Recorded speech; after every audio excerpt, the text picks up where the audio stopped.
And finally, before we get to your questions, we have some news to announce. Commissioner Kathy Engelbert, Commissioner of the WNBA, just announced that starting in 2025, the WNBA Finals format will change. The WNBA just threw us a curveball right in the middle of playoff season. And yeah, this is all because of what Caitlin Clark brought to the table. So they're completely overhauling the rules for 2025.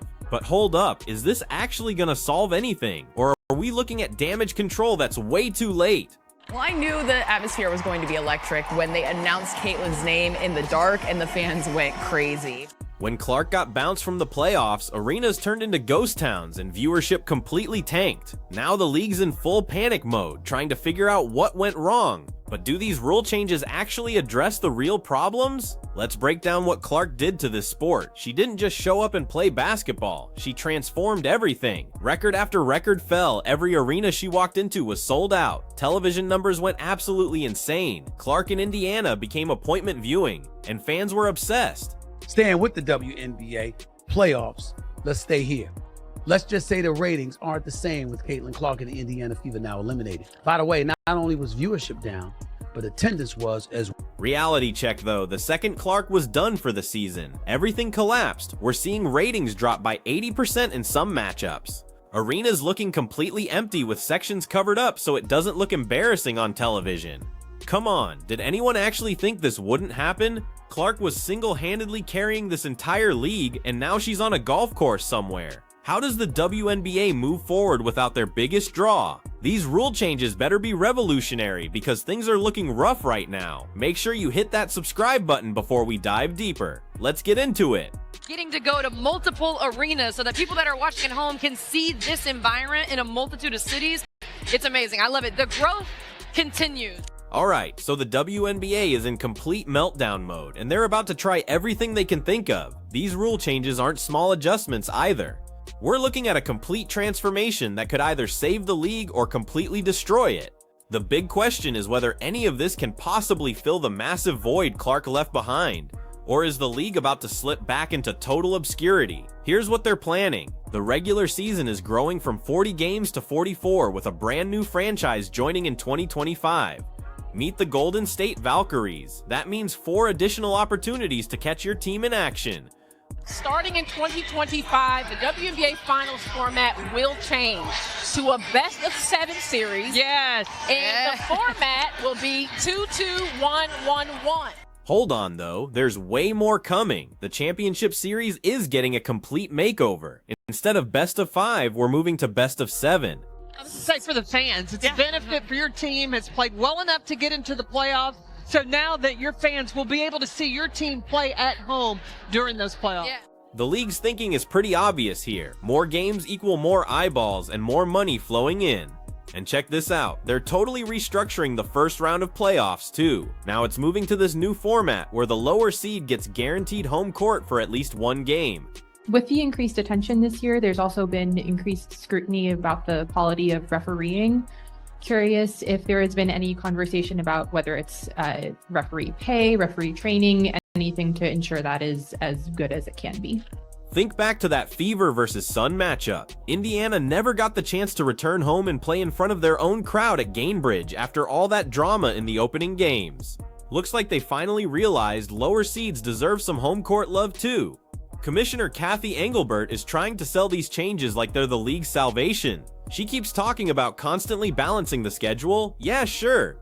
Sounds more like constantly scrambling to survive without your superstar. Yeah, and the one thing as a very long-term sports fan I know is that officiating and refereeing is always at the top of a fan's list, of the media's list. Obviously, not every, there's... But let's get serious for a moment. Do these changes actually give fans what they're asking for? More games might sound appealing in theory, but what about the issues that actually matter to people, like keeping players safe and getting consistent officiating? Engelbert completely ignores those concerns.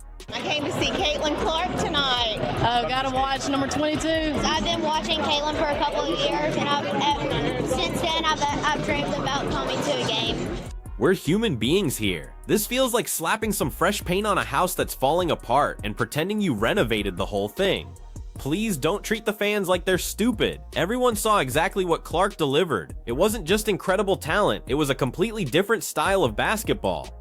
High energy, entertaining, collaborative team play, behind the back passes from half court, three-pointers from the logo, teammates who actually seem to enjoy playing together.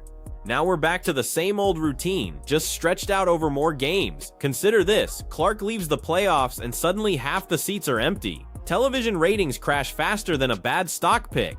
The WNBA's genius solution is to give us more of the same product we're already not interested in? Please make this make sense. You have to wonder if anyone running this league is actually paying attention to what fans are saying. Because the message is crystal clear. We want the style of basketball Clark brought. We want referees who make fair calls. We want to see star players protected when they're on the court. Instead of fixing those fundamental problems, we get a longer schedule. One white, one black. And so we have that moment with these two. But the one thing I know about sports, you need rivalry. That's what makes people watch. They want to watch games of consequence between rivals. They don't want everybody being nice to one another. Let's talk about those television numbers again. When Clark was playing, games regularly drew over 1 million viewers, with her playoff appearances hitting 2 to 3 million. Without her, you're lucky to see 500,000 people tune in. That's not a slight decline, that's a complete collapse. Adding a few more playoff games isn't going to solve that kind of viewership crisis. What's their end game here? Are they hoping that by the time 2025 rolls around, fans will have forgotten about all the serious problems plaguing the league and just get excited about a couple extra regular season matchups? Maybe they're still banking on some rivalry storyline to finally take off. I noticed when you're asking about Caitlin a lot, you bring up other rookies as well. No league's ever about one player. That player could get hurt or whatever. So I think it's just to give recognition that in sports, people watch for compelling content and rivalries. And you can't do that alone as one person. Because in Kathy Engelbert's world, remember, the league is about way more than just one player. Here's what could really backfire though. More games mean players get beaten up even more throughout the season.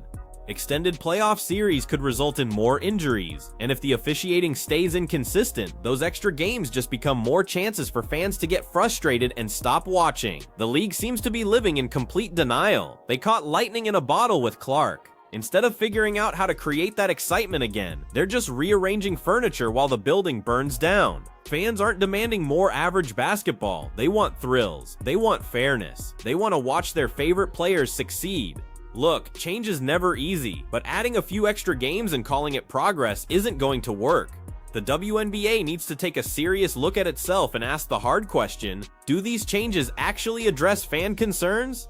Or are they just desperately trying to squeeze every last drop out of the Caitlin Clark phenomenon? If you're still with us and enjoying this breakdown, smash that like button, subscribe, and hit the notification bell. We know this video is taking up your valuable time and we really appreciate you sticking around. Now let's keep going. And the Fever are going to be over 200,000 higher than the next highest total attendance in league history. Clarkonomics, my friend. Everyone keeps focusing on rule adjustments, but they're completely missing the obvious issue right in front of them. What if Caitlin Clark single-handedly rewrote everything about the WNBA? Not just what happened during games, but how executives think and how families across the country spend their evenings. Let's look at the actual data, because numbers tell the real story. Clark's jersey broke every rookie sales record in league history. That's not just impressive, it's unprecedented for a league that's been starving for genuine star power. But merchandise is just the beginning. Throughout her entire 2024 season, over 54 million total viewers watched her games. 54 million! When's the last time those numbers appeared anywhere near the WNBA? She's growing to be the face of the WNBA. Reason why her presence on court grabs just as much interest as some of the biggest names over in the men's event. The viewership of the regular season saw 54 million people tune in to watch the WNBA, a boost of 170% from last year. Here's where things get really interesting though. Games featuring Clark averaged 1.2 million viewers on national television. Games without her, 440,000. That's not a small drop, that's falling off a cliff. And television is just part of the story. WNBA attendance broke all previous records during Clark's rookie year with more than 1.5 million fans buying tickets to games. People weren't just watching from home, they were actually showing up to arenas. You might be thinking, sure, but we're talking about just one person, right? Absolutely wrong. Clark wasn't simply a basketball player. She was a complete cultural phenomenon. She turned women's professional basketball into must-watch entertainment. She got people discussing the WNBA everywhere from office break rooms to social media feeds. When did this league ever generate that kind of genuine excitement? I don't even know why I would intend to hit anybody in the eye. That doesn't even make sense to me. But no, I didn't. I didn't know I hit her, actually. I was trying to make a play on the ball, and I guess I followed through and I hit her. So obviously it's never intentional. That's not even like the type of player that I am. So what's driving fans away now? It's not only about missing Clark, it's about losing what she represented. Lightning fast, high-scoring, edge-of-your-seat entertainment. That's exactly what people want to experience. Instead, it feels like we've returned to the same boring routine. But the problem runs much deeper. Fans aren't just missing Clark's style of play. They're completely fed up with the league's ongoing problems. Player protection is a complete joke. Consistent officiating? Don't even get me started. Remember that eye poke situation? What about that pathetic Rookie of the Year presentation? These aren't just small problems, they're clear signs of a league that's completely disconnected from what fans and players actually care about. That's what happens when you're the customer. You get to choose how to spend your money. And let's discuss leadership for a second. Kathy Engelbert and her team seem way more focused on quick fixes than building something that can actually last. They struck gold with Clark, but instead of using that incredible momentum to improve the entire league, they just rode the Clark train until it completely derailed. Now they're left scrambling around trying to fix a sinking ship with these random rule changes. So Engelbert and friends, you really think adjusting a few regulations is gonna save everything? Come on. Let's address the real issue here. The problems the WNBA hopes you won't pay attention to. These rule changes aren't just a small fix for a huge problem. They're a distraction designed to hide some really serious issues. Let's break this down, starting with player safety. Remember Clark getting poked in the eye during that playoff game?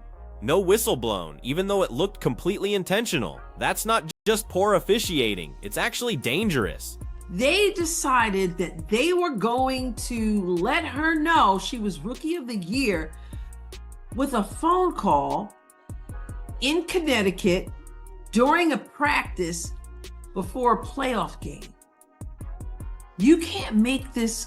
And this wasn't some isolated incident either. Clark absorbed 17% of all flagrant fouls committed in the entire league during her rookie season. That's completely insane. One player taking that level of punishment, it's like the old Jordan rules all over again, except nobody told us that was the plan. But at least she got properly recognized with that Rookie of the Year award, right?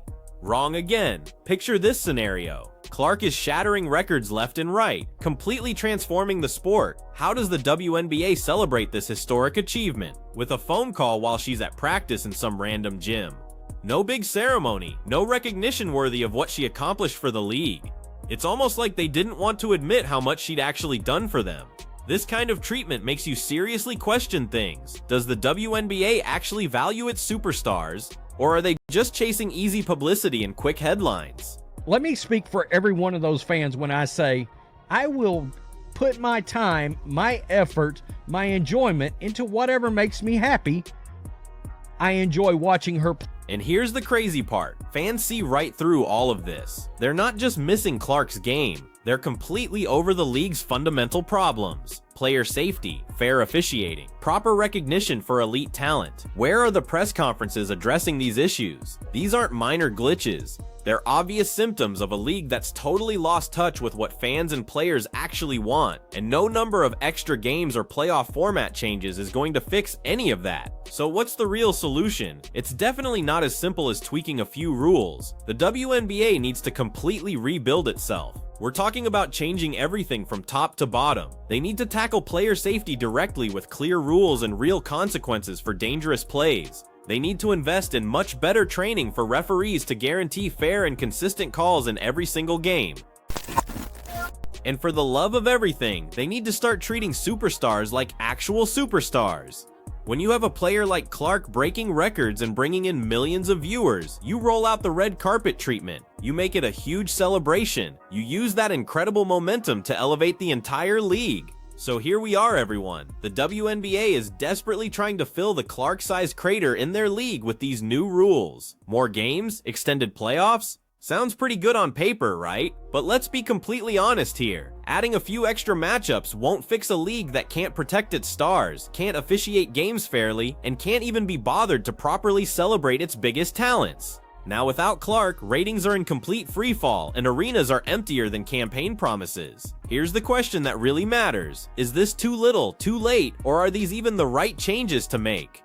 Because from my perspective, it looks like the WNBA is trying to fight a wildfire with a garden hose. Will the league actually learn something from the Caitlin Clark phenomenon, or are we watching women's professional basketball slowly disappear into irrelevance? What's your take on all this? Drop your thoughts in the comments below, smash that like button, subscribe, and turn on notifications so you never miss our content. Check out the video on your screen, and we'll catch you in the next one.